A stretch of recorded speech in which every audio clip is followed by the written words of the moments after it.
Queria convidar você a abrir a sua Bíblia em Tiago, capítulo de número 3. Nós vamos dar continuidade ao nosso estudo na Epístola de Tiago.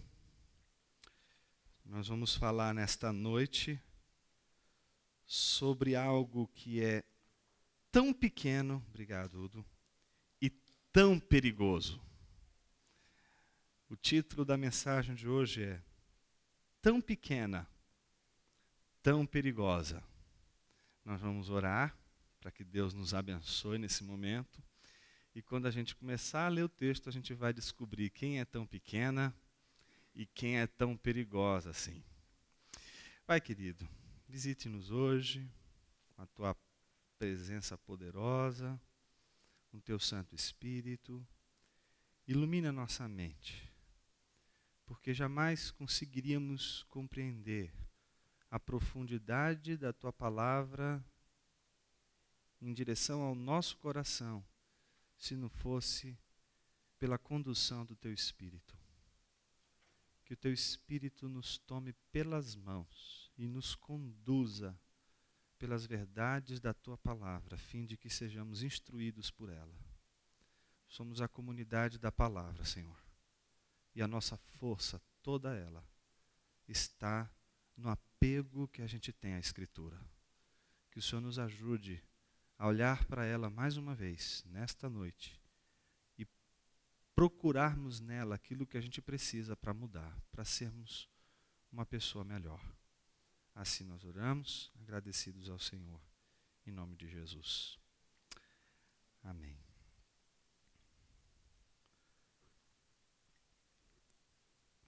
Eu dividi a nossa reflexão de hoje em 5 momentos.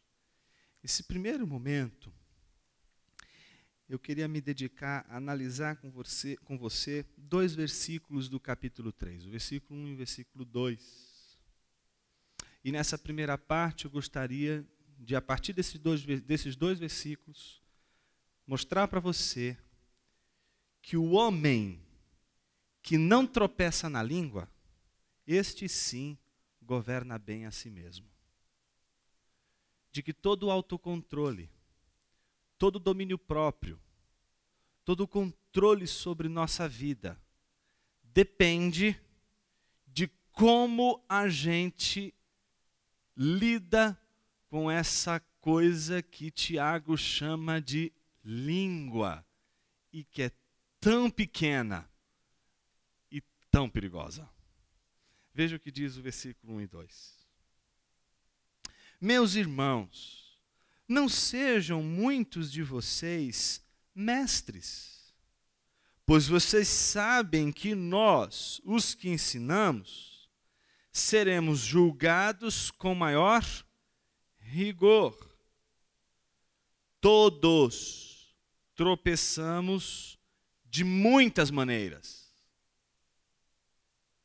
Se alguém não tropeça no falar, tal homem é perfeito, sendo também capaz de dominar todo o seu corpo.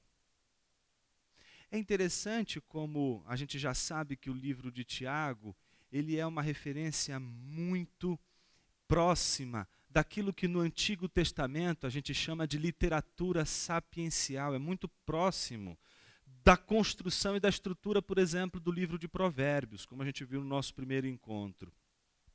E uma das coisas interessantes que o Provérbios nos ensina é que mais vale um homem que governa a si mesmo do que aquele que governa uma grande cidade. A grande dificuldade é como governar a nós mesmos.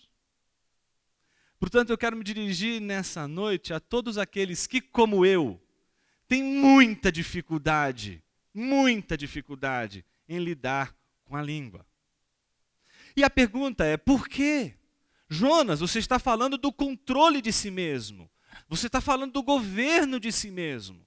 Você está falando da capacidade de alguém, de um homem, ser um homem equilibrado. A grande pergunta é, o que tem isso a ver com a língua?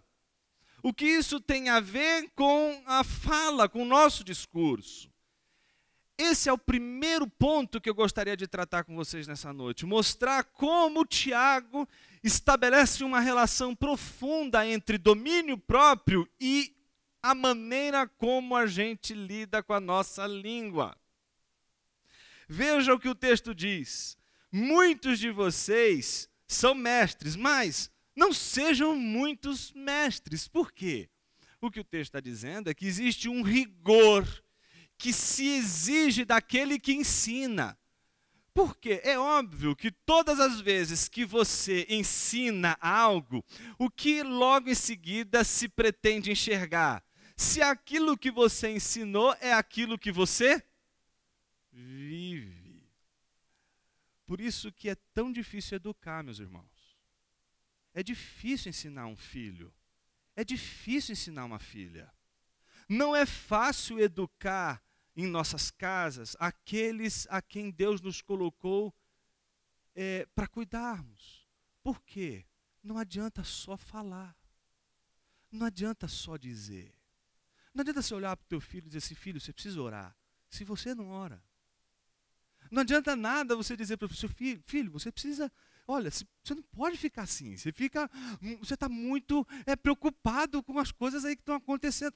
Mas se você, na hora em que acontece, não age da forma como você ensinou. Por isso, o maior ensino que a gente tem em nossa casa, e que a gente guarda de nossos pais, não é tanto o que eles disseram, mas as suas ações, os seus atos, marcam nossas vidas. Porque a atitude ensina. Porque a atitude ela tem que combinar com o discurso. Eu não posso dizer uma coisa e viver outra. Tiago, ele já está dizendo isso, e quem esteve de manhã,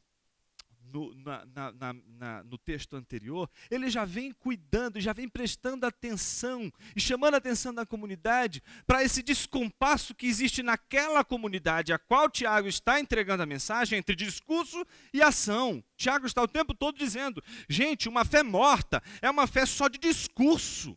Não vem acompanhada das implicações de uma fé viva, que é a obediência. Vocês não estão obedecendo, e vocês não estão obedecendo porque vocês têm uma fé morta, e a fé morta não é outra coisa senão o discurso de fé, apenas o discurso, apenas a fala, apenas aquilo que você diz, mas você não faz. Você promete, você canta, você faz votos a Deus quando você canta, você faz votos a Deus quando você está aqui no momento do louvor.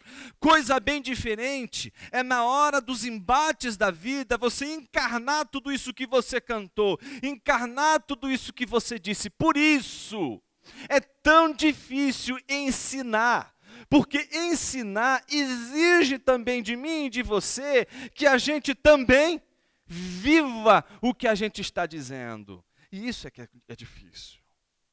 Por isso que é muito difícil a gente trabalhar absolutamente qualquer aspecto de nossa vida sem levar em consideração nosso discurso. Minha pergunta para você nessa noite é: qual tem sido o seu discurso e como você tem afinado as tuas ações a este discurso? É justamente nesta reflexão que a gente faz, que a gente percebe que muitas das nossas dificuldades, elas advêm dos nossos tropeços com relação ao nosso discurso. Dizemos uma coisa, mas na hora de agir, agimos de uma maneira contrária àquilo que a gente professa, àquilo que a gente diz acreditar. Então, por isso é tão difícil alguém demandar um controle ao ponto de ser, como Tiago está dizendo, um homem perfeito, uma pessoa que tem a plenitude. Aqui a perfeição, desde o início da epístola, Tiago está chamando a atenção para o fato de que essa perfeição tem a ver com a plenitude, tem a ver com o homem inteiro, tem a ver com integridade, aquilo que a gente vem falando desde o início, desde os primeiros ensinos na epístola de Tiago. Aqui o homem perfeito se trata do homem íntegro, do homem que é capaz de dizer e ao mesmo tempo agir em conformidade com aquilo que ele diz. Por isso, Tiago vai dizer, todos tropeçamos de muitas maneiras. Se alguém não tropeça no falar, então esse alguém é íntegro. É isso que Tiago está dizendo, sendo também capaz de dominar todo o seu corpo. Ele é capaz de dizer algo e capaz, ao mesmo tempo, de orientar toda a sua vida, de governar toda a sua vida de acordo com o discurso, de acordo com aquilo que se prega, que se ensina, que se diz. Então, a primeira coisa que Tiago faz questão de mostrar para a gente é de que um homem íntegro é aquele que não tropeça na língua. E tropeçar na língua significa criar esse dualismo, essa dicotomia entre o que a gente diz e o que a gente faz. O segundo movimento do texto está do versículo 3 ao versículo 5. E é muito interessante, é a primeira dessa sessão do texto em que ele vai apresentar agora algumas imagens. Esse texto que a gente escolheu para meditar hoje, ele está cheio de exemplos, o que torna ainda mais fácil a compreensão daquilo que Tiago quer mostrar. E agora a gente vai encontrar a primeira sessão de exemplos, com 2 exemplos muito interessantes, em que Tiago está querendo elucidar o que é esse controle de si, o que é esse domínio próprio, esse domínio que faz com que você seja capaz de equacionar bem o teu discurso e quem você é, o que você faz, o que você realiza. Veja o que diz o versículo 3 ao versículo 5a. Quando colocamos freios na boca dos cavalos para que eles nos obedeçam, podemos controlar o animal todo. Tomem também como exemplos os navios, embora sejam tão grandes e impelidos por fortes ventos, são dirigidos por um leme muito pequeno, conforme a vontade do piloto. Semelhantemente, a língua é um pequeno órgão do corpo, mas se vangloria de grandes coisas. Eu me lembro que a primeira vez que eu montei a cavalo foi em Poços de Caldas, com uns amigos que a gente foi para lá e foi passear. E ele, não, a gente vai passear agora na cidade e não importa se você nunca montou a cavalo, vai ser a sua grande lição. E tinha os comandos, né? Você tem que dar os comandos certos. E eu dei um comando tão torto para aquele cavalo, gente, que eu fui disparado. Olha o Jonas correndo, o que está acontecendo com ele? Eu falei, gente, me salva aqui. Jonas, puxa! Eu puxei, o bicho veio para cima. Era aquela coisa difícil de controlar, porque ele sabe já os comandos, e se você dá o comando errado, ele não vai te responder da maneira como está sendo esperado. Ele obedece ao seu comando, você tem que comandar, você tem que controlar aquilo ali. É um animal domesticado, é um animal que aprendeu a linguagem, mas se você não sabe a linguagem, se você não entende a linguagem da domesticação, você provavelmente vai controlar muito mal o animal. O que Tiago está dizendo é que a nossa língua funciona desta maneira. Não é apenas uma questão de animalidade, é uma questão de domesticação. É como se a nossa língua fosse um animal selvagem. E o animal selvagem, ele precisa ser domesticado, ele precisa ser domado, ele precisa de alguma forma entender o hábito, compreender como funciona. E isso não é de forma racional. Um animal não é domesticado porque você chega para ele e diz assim para o seu cãozinho, olha, a partir de hoje é o seguinte, ponto 1, ponto 2, ponto 3. Toda vez que acontecer isso, você será demitido dessa casa. Não é assim, a gente não conversa com animais. A gente não chega para o animal e diz para ele, ó, ponto 1, ponto 2, ponto 3, a partir de agora está resolvida a nossa discussão e a gente faz uma espécie faz uma DR lá com um animal. Não! Com um animal você domestica, você trabalha com outro processo. Não é um processo racional, é um bicho, é um animal. E precisa ser domesticado para que ele possa corresponder às ações. A língua, Tiago está dizendo, é assim, animalesca, selvagem. Precisa ser domesticada. Precisa ser domada. O segundo exemplo que ele dá E note que, mais uma vez, são exemplos de controle, são exemplos de domínio, são exemplos de governo. O segundo exemplo que ele dá é o do navio. Veja só o que ele diz: tomem também como exemplo os navios, embora sejam grandes, não é? E impelidos por fortes ventos, eles são dirigidos por um leme. É tão pequeno o leme, e o navio é tão grande, que a gente poderia dizer assim: puxa, o navio é mais importante do que o leme. Não!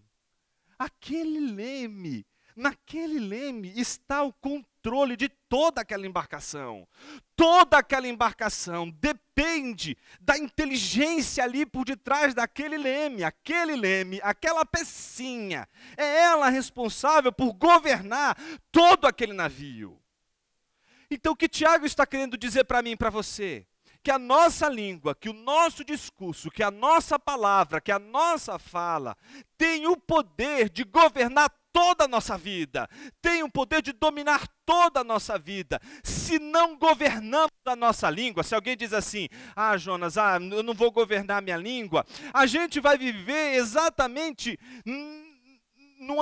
numa espécie de selvageria das ações. As nossas ações não serão coordenadas, nossas ações serão selvagens, obedecerão aos instintos, obedecerão aos os nossos humores.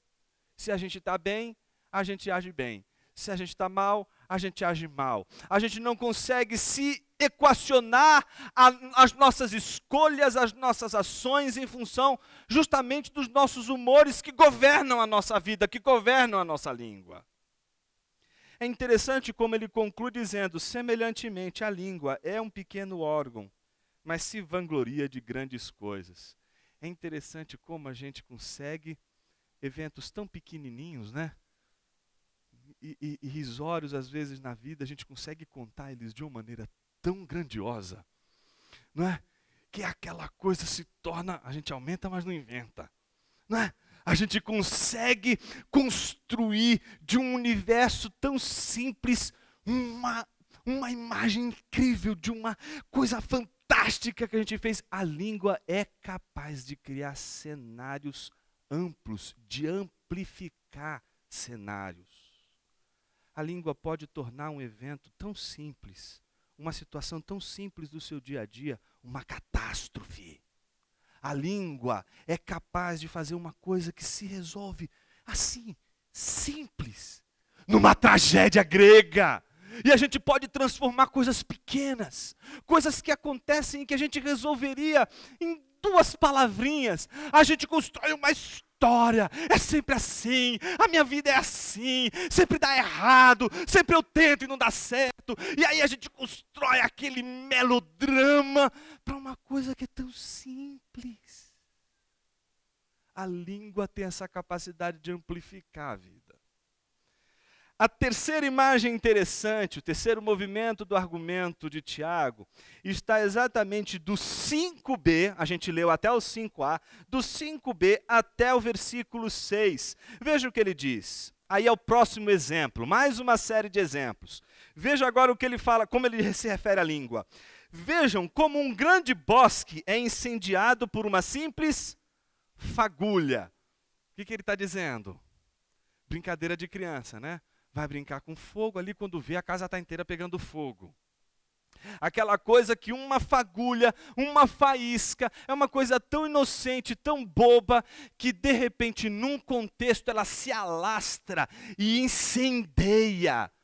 Uma palavra é capaz de incendiar uma família, uma palavra é capaz de incendiar um casamento, uma palavra é capaz de incendiar uma empresa, uma palavra é capaz de incendiar filhos, uma palavra é capaz de incendiar as pessoas à nossa volta, uma palavra é capaz de desmotivar as pessoas à nossa volta. Uma só palavra. Uma só palavra.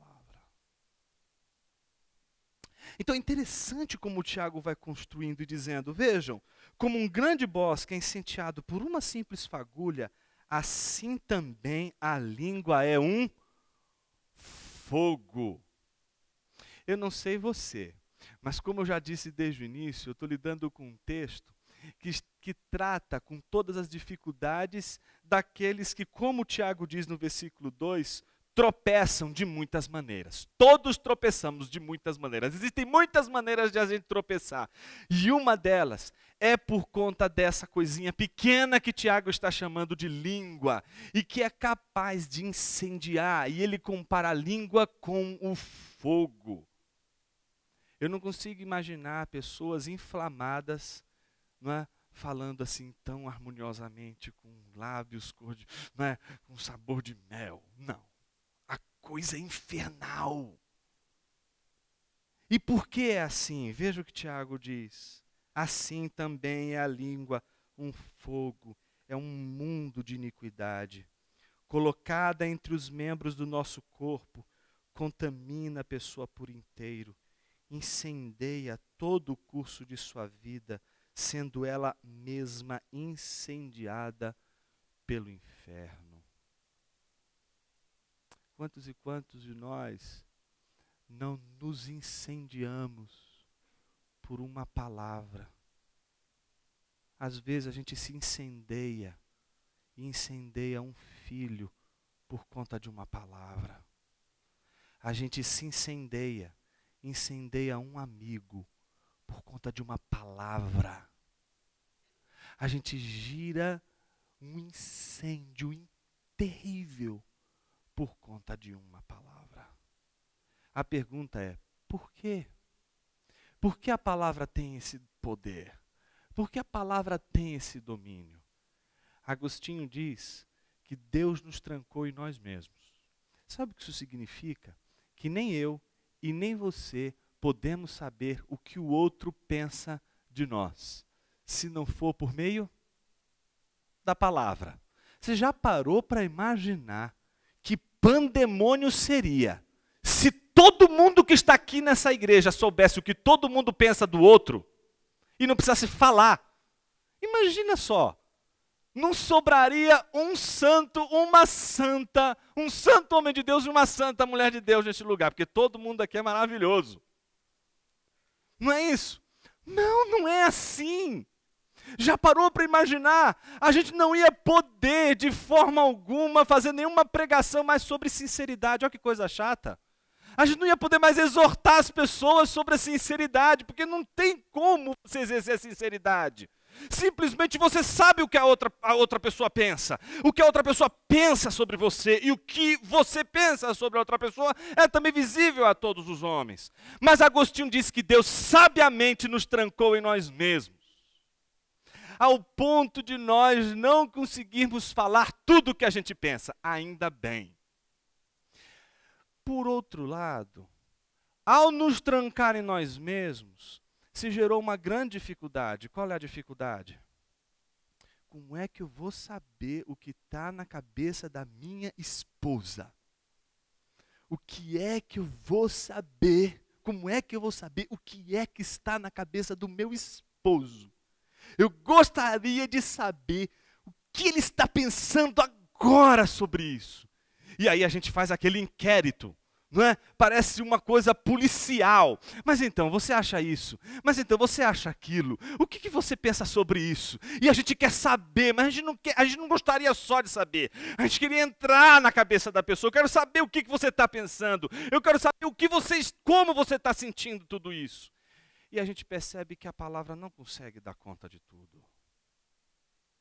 Mas ao mesmo tempo, você já parou para pensar que em momentos, em discussões terríveis, a gente é capaz de falar o que a gente não deve? E você já parou para imaginar que às vezes isso formam feridas quase que incuráveis? Pessoas podem passar uma vida inteira remoendo uma palavra que foi dita impensada numa hora de ira. Num casamento de 20, 30 anos, a gente pode encontrar uma pessoa, um cônjuge, direto, o tempo todo, remoendo o tempo todo e voltando o tempo todo para o mesmo ponto que foi dito, que foi falado. Por que isso acontece? Porque não importa, meu irmão, não importa, minha irmã, o que a pessoa diga, você nunca vai saber. Você tem a palavra, você não tem o coração. Porque a gente não tem o coração, as palavras se tornam tão preciosas para a gente. Mesmo que uma pessoa diga para a gente, olha, foi no momento de ira, eu estava com a cabeça quente, a gente vai dizer, você falou. E isso vem para o nosso coração e nos fere de uma maneira terrível. Esse é o poder da palavra. O poder da palavra é capaz de destruir, de incendiar nosso coração, justamente porque somos inseguros quanto ao que o outro pensa de nós, o que o outro conclui sobre nossas ações, como o outro nos enxerga, porque nós mesmos não conseguimos nos enxergar como convém. Imagina o nosso desespero em querer saber o que o outro pensa daquilo que estamos dizendo, falando ou vice-versa. Tiago, então, está o tempo todo orientando a sua igreja, para que ela reflita sobre exatamente o poder que a palavra tem. Não importa se ela é pensada ou não, não importa se ela é fruto do coração ou se ela é só um momento de raiva, ela é capaz de incendiar toda uma pessoa. Um quarto movimento do texto e penúltimo movimento do texto vai do versículo 7 ao versículo 10a. Veja o que ele diz. É uma nova bateria de exemplos. E agora o tema não é mais tanto o controle. Veja o que ele diz. Toda espécie de animais, aves, répteis e criaturas do mar doma-se e tem sido domada pela espécie humana. Primeira coisa então que ele diz é que existem animais, e estes animais, a gente sabe que no dia a dia eles são domados. Os homens domesticam animais. É capaz, portanto, de domesticar um tipo de animal. E um animal domesticado, ele vai corresponder a esses estímulos, a esse movimento, a esse hábito, a essa cultura imposta pelo seu domador. Então o que Tiago está chamando a atenção? Olha, existe uma relação entre diversos tipos de animal, em que o homem é uma espécie capaz de dominar estes animais. E a gente vê como é possível um homem adestrar um animal, como é possível um homem domesticar um animal. Mas veja o contraponto que Tiago vai fazer no versículo 8. A língua, porém, veja o contraponto, a adversativa aí. Porém, a língua ninguém consegue domar. E aí a gente volta para o primeiro plano de Tiago. Como poderíamos ser íntegros? Porque ele vai nos lançar o desafio que o homem que não tropeça na língua, ele é íntegro, ele é perfeito. Como poderíamos ser este homem perfeito, este homem íntegro, se não somos capazes de dominar, se a língua é indomável? E ele conclui dizendo, é um mal incontrolável, cheio de veneno mortífero. E aí ele constrói um argumento terrível. Com a língua bendizemos o Senhor e Pai, e com ela amaldiçoamos os homens, feitos à semelhança de Deus. Da mesma boca procedem bênção e maldição. Como domar, como dominar, como controlar esta língua, que ao mesmo tempo, ora, canta louvores a Deus, é capaz de fazer tanto mal e de falar tanto mal. Não poderia terminar o seu argumento de uma outra maneira. E aí ele conclui com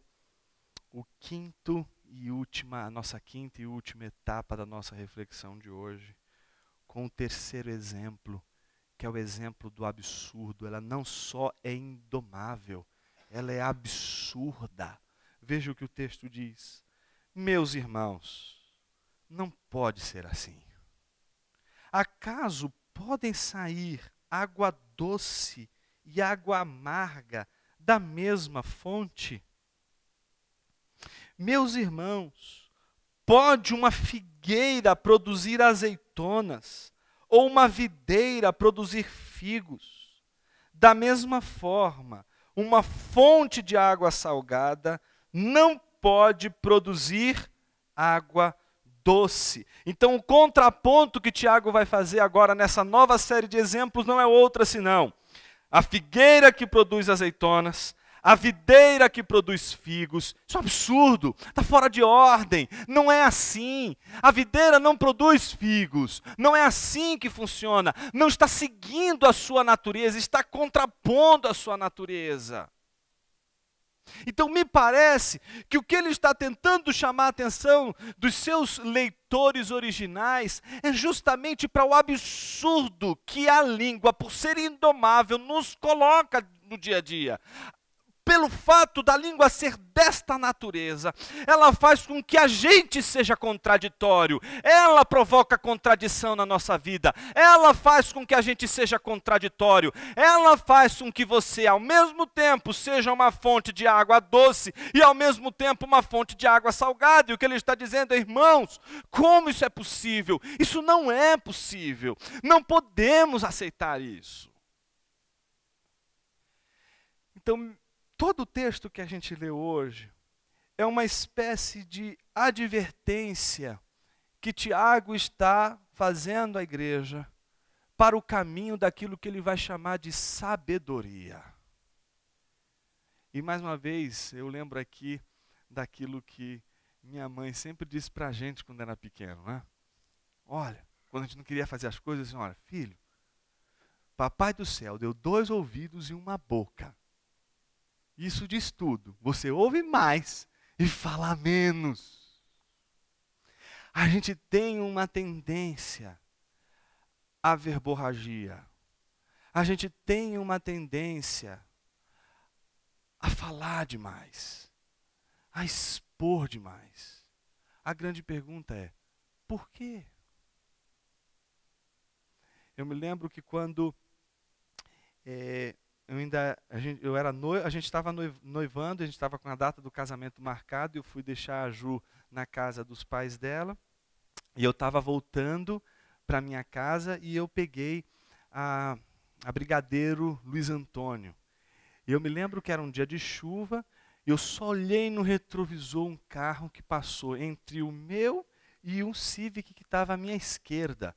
Quando ele bateu e o Civic foi para um lado e bateu num poste, eu só vi o carro, eu perdi o controle do carro e o carro começou a rodar. A única coisa que eu lembro era que tinha, para onde o carro estava indo era um ponto de ônibus e tinha aquele portão, na época, não sei se ainda é hoje, do Grupo Rodia. Eu acho que era do Grupo Rodia. E foi exatamente ali que o carro bateu. O carro entrou no portão e jogou de novo o carro para a pista. Foi quando o carro parou. Eu só lembro de alguém bater no vidro, me tirar, falar para eu abrir a porta. Aí eu abri a porta, aí eles me levaram, me botaram numa cadeira lá perto do Grupo Rodia, e aí o rapaz perguntou: escuta, como é que você está? Quando ele falou como é que você está, eu falei: não fui eu não sou culpado, não fui eu, olha, eu não sei o que aconteceu. E aí ele: calma, moço. Eu falei: calma. Eu falei assim: não, mas moço, olha, eu comecei a falar, desembestei a falar. Eu falei tanto que o cara chegou e falou assim: olha, calma, eu tô aqui para te ajudar, sou médico. O cara do outro carro era um médico, e ele veio para ver como é que eu estava. Só que eu estava tão desesperado que eu só falava. Então, me parece que às vezes a nossa verborragia, o nosso palavrório, é fruto de desespero. A gente fala o que não deve, fala o que não é necessário. E na hora do desespero, como é difícil a palavra da sabedoria. Qual é a minha oração nessa noite? Para que Deus dê a mim e a você palavra de sabedoria. Como a gente precisa de sabedoria. Como a gente é capaz de ver os absurdos sendo ditos por falta de sabedoria. Um último exemplo. Eu tinha um aluno no seminário muito, muito bom. E não sei se vocês lembram aquela época que teve o H1N1 e teve aquele surto, etc. E de repente esse aluno passou por uma das experiências mais terríveis. A esposa que estava grávida foi contaminada, ela perdeu o bebê e morreu. O que eu achei incrível, não deu uma semana, ele estava lá no seminário. Eu falei: esse cara é poderoso. ele em uma semana retomou a vida. Em contrapartida, ele entrava na aula, mas não entrava como antes. Era um olhar cadavérico, era um olhar triste, não era para menos. E eu me lembro que a gente tinha terminado a aula e um dos colegas no corredor vinha batendo no ombro dele dizendo assim: rapaz, você tem que parar de ficar com essa cara de tristeza. Jesus quis levar sua esposa e seu filho. É a vontade de Deus. Bola para frente. Sorria. Meus irmãos, eu fiquei endemoniado naquela hora. E era uma legião, meus irmãos. Era uma legião. Porque, olha, eu queria quebrar aquele irmão no meio. Porque tudo o que não podia ser dito, tudo o que não podia ser falado, foi dito naquela hora. Mas aí você olha para o sujeito falando, parece que estava coçando.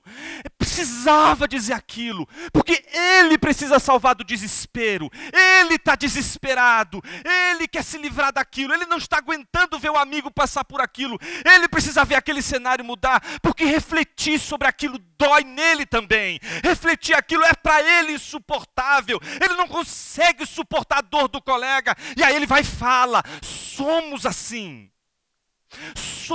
Temos dificuldade de lidar com as situações reais da vida. E por isso a gente pode falar as coisas mais terríveis. A gente pode dar as palavras mais terríveis nas horas mais impróprias. Por isso que nessas horas, Deus nos ensina que é mais importante a gente enxergar, como diz o filósofo, o mundo através das lágrimas e não através da fala. Que Deus me ajude, que Deus te ajude a controlar esse órgão tão pequeno que é capaz de dar rumos os mais terríveis, mas também incríveis na nossa vida. Eu queria orar não por você nessa manhã, eu queria orar com você, para que Deus nos ajude a domar esse animal selvagem que é a nossa língua. E que sejamos capazes de, domando essa língua, poder deixar marcas indeléveis e um legado bonito para os nossos filhos, para os nossos amigos, para a nossa comunidade. Eu quero desafiar você a controlar a língua e viver uma vida autêntica diante de Deus. E para isso, tudo começa com o coração. Porque a Bíblia muito sabiamente disse que a boca fala,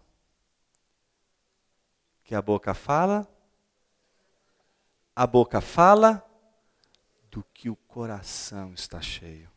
Curva a sua cabeça por um momento. Que Deus possa sondar nosso coração. Deixa Deus sondar. Vamos ter um momento de introspecção.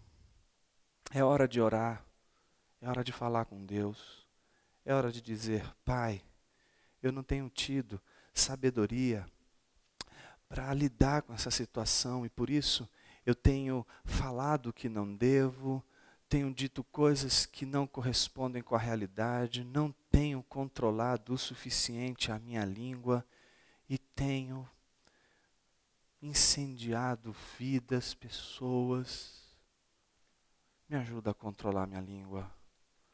Me ajuda a controlar meu discurso. Me ajuda a ser uma pessoa centrada, equilibrada, íntegra. Se você tem essa dificuldade como eu, se coloque diante de Jesus nessa noite. Ele é misericordioso.